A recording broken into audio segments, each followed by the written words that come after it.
know how more it can be ramped up, if I'm honest with you. I mean, losing to West Ham at home, Callum Wilson, I think a lot of West Ham fans thought had gone. Coming off the bench and scoring. It's bad right now. Spurs are 14th in the league.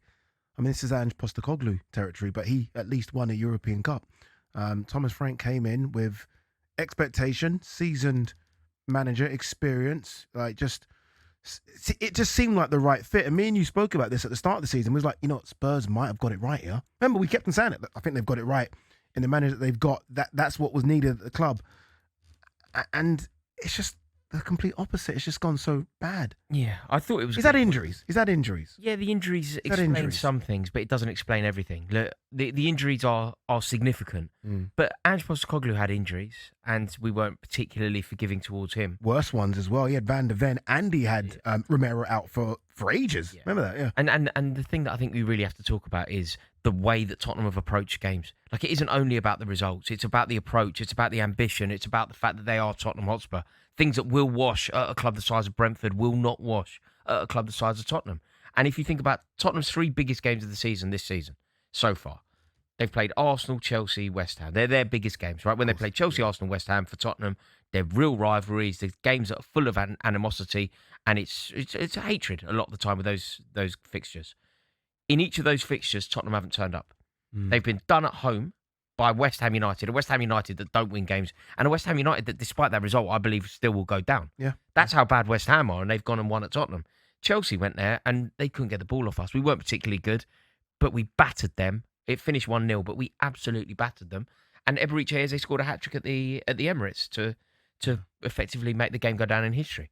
So the approach from Frank is so underwhelming. And there are certain times when you hear him speak, when they conceded 5 against Paris Saint-Germain, and he sort of spoke about it as being quite a good day at the office. You're like, wait, what? What? You're the Tottenham manager. Tottenham fans, they have a real belief in the way the game should be played. They have a real identity of who they are and what they want to see from their players. And all my life, I feel like Tottenham have always had some sort of superstar quality. That's what they are, right? They're a bit of a maverick club. They're a support that will really relate well to Mavericks. Like, that shelf side at the old stadium. Yeah. It would idolise the likes of Paul Gascoigne, idolise the likes of David Ginola, idolise the likes of Gareth Bale. Who they got? They haven't got, no one. They're not Tottenham in the truest sense of the word. What Tottenham are, they're a team, historically at least, they used to be a great cup team. They're a team with rich traditions. And none of that is really coming to the fore at the moment. They're not a team that can take results off anyone. They're not a great cup team. They don't have a maverick superstar. They have. I mean, I know it's down to ownership a lot as well, but I feel like the sort of soul of the club has been changed a touch. And on that level, I do feel sorry for them. You know who used to give them something, and he's not a maverick type player, but he's certainly in that cult hero bracket. Kulusevski. Yeah, his energy, that bombing up and down, it reminded me a lot of Dirk Kuyt. Every time I see him, it just reminded me of Dirk Kuyt in terms of like on the ball, he can be a bit clumsy, but he's going to give you 100% effort. Yeah. I know Son's legs were gone, hence why obviously he moved out to LA, and good luck to him there. But you almost felt like sometimes when he used to come on, he used to give them something. And I know you don't like him, but James Maddison was that kind of maverick player. I don't like him. I don't know. Pick him out. No, I don't. But he was the maverick player that they had. Yeah. That he would turn up sometimes and do something. I always remember famously at City when he did something. But I think they've lacked a lot losing those 3. And obviously Solanke's only coming back from injury. Yeah. There's a lot. There's been recruitment issues, and obviously it went so wrong in the summer. Had Eberechi Eze gone to Tottenham, he definitely would have done more than Xavi Simons has done. 100%. I wonder if he might even... Look, I know he's an Arsenal fan growing up, Eberechi Eze, but... Even that's not worked for him at Arsenal. It might not be working. It might not be working to the extent that they would like it to be working. But it's certainly working better than being in this Tottenham team, isn't it? Has it helped the Dortmund result to ease some pressure? I mean, Dortmund are a big European giant, or at least were. The beating Dortmund 2-0 surely has relieved some sort of pressure. It's certainly relieved some pressure, because I think he would have got sacked had they not won that game. Think it would have been that bad? I think it could have been that bad. Off the back of losing to West Ham, you lose at home in the Champions League to a fairly underwhelming Dortmund team. I think it could be curtains. But ultimately, it's going to come down to what happens at Burnley, isn't it? Like, going to Turf Moor for Tottenham is going to be such a tricky game. Yeah. So, and good away from home, though, Spurs. I say good. Better than at home, which isn't saying much. No, it's so difficult to sort of understand exactly where it's gone wrong for Tottenham, because when they brought Frank in, I thought it was going to go their way. I thought it was a solid appointment. But then, when you look at their lineup, it's so underwhelming, isn't it? Like, Vicario is arguably the worst keeper in the league. You've got Ben Davis, who I'm amazed is still a Premier League player. In fact, I'm amazed he ever was a Premier League player. You've got Archie Gray, who I rate, but he's a kid. You can't pin your hopes on him. I mean, Odegaard, it's kind of comical. Odegaard, Simmons and Tell in the same side with Kolo Muani leading the line. Like, get a grip. That's just the worst. It's, sometimes with football, you're like, why is it not working? Why are certain things not clicking? And you can't quite make sense of it because all of the ingredients are there and it's just not clicking. Chelsea under Avram Grant, we had great players and it just wasn't clicking. You don't need a rocket science degree to work out why this isn't clicking. It's not clicking because they're average footballers. Yeah, average footballers are putting in average performances. Who'd have thought that would happen? Yeah, then, I mean, can we then point at Thomas Frank? None of those are his players. No, none of them. Where you can have a pop at Thomas Frank, I think, is the approach.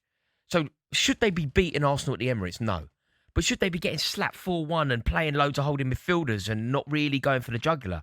Absolutely not. Like, the one thing that you could say about Ange Postecoglou is at least he went for it. Yeah, maybe over went for it, but he went for it. All right, let's talk a bit of transfer when it comes to Spurs, because talkSPORT understands that Andy Robertson, who, by the way, is in Bournemouth with the Liverpool squad. Obviously, Liverpool play Bournemouth tomorrow.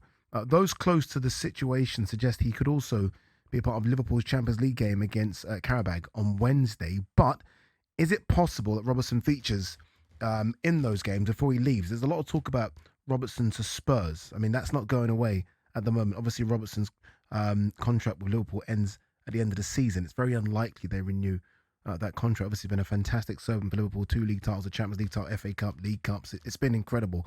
Scotland captain. He wants to play regular football. You mentioned some of those Spurs signings. All of them, all the Spurs players, all of them are kids, apart from Ben Davis.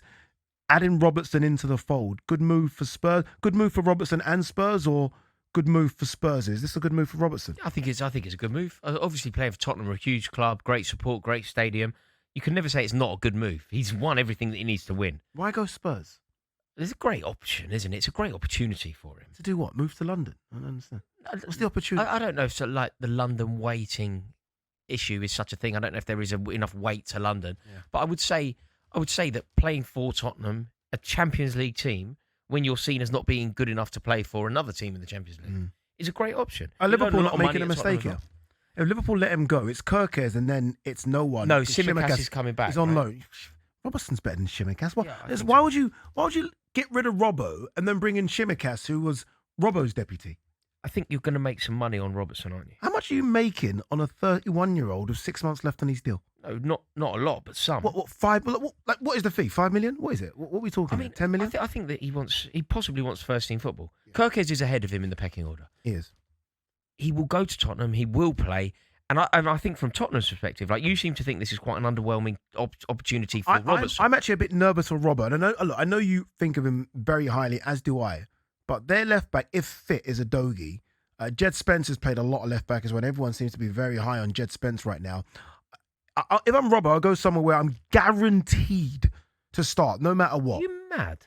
Oh, God, here we go. Go on. What, you don't think Andy Robertson starts for Tottenham? Have you heard everything that I've just been saying about Tottenham? Have you understood anything about the conversation that we've had? Tottenham Hotspur are a team totally devoid of any sort of experience. They're devoid of any sort of winning quality. Andy Robertson, the one word to encapsulate that man's career, the geezer is a winner. He's a winner. Like, what is he like? He's a winner. Tottenham need Robertson. He immediately starts. He's immediately in the team over a Dogie. Of course he is. Andy Robertson, what are you going to do? Oh, no, we're going to play Destiny Dogie. No, we're going to play Ben Davis instead of Robertson. You think Andy Robertson is going to be sitting on a bench watching Ben Davis play football? Obviously not. I think Andy Robertson is quality. I think he's an incredible leader. Again, look, he's Scotland captain. I think he's been good. I just wonder if the qualities that he had are still there. The up and down, that touch line, 100 miles per hour. I just wonder if it's still there. I don't know if it is anymore. And I don't know if you just don't go to a lesser league, as many people do when they get older. He's 31. No, he's 31, but that is miles on the clock, 31. I mean, and Klopp ran him into the ground for 8 years. Listen, you're the Liverpool fan here, and I might be wrong. But the way I see it is, everything that Tottenham are missing, every single metric that Tottenham do not compete in, which is standards, like being winners, demanding excellence from everyone, raising the tide. Andy Robertson has every single attribute that I've just said there in spades. Yeah. He will suddenly go into that dressing room. The standard that he will expect from everyone around him Agreed. will be elevated. He is a standard bearer on the pitch. He will become managerial on the pitch. He will become the mouthpiece of the manager. He will become the standard bearer. And having somebody like Robertson, who, I'll go back to it, is a winner in a team of, let's face it, in a team of... Don't say it. Yeah. Fairly underwhelmed. Okay, I can't... He's going to say something. Yeah. He's a winner. Do you think he goes? Do you think it happens then? It seems I think it almost... should happen for... I don't see it as a... I don't see the negative in this. I see Robertson wins. I see the negative for Liverpool. That's my only issue. That's interesting. I see the negative for Liverpool. I think Liverpool will be making a big mistake. I think Kirkers has improved a lot, but I think Liverpool will be making a big mistake if he does go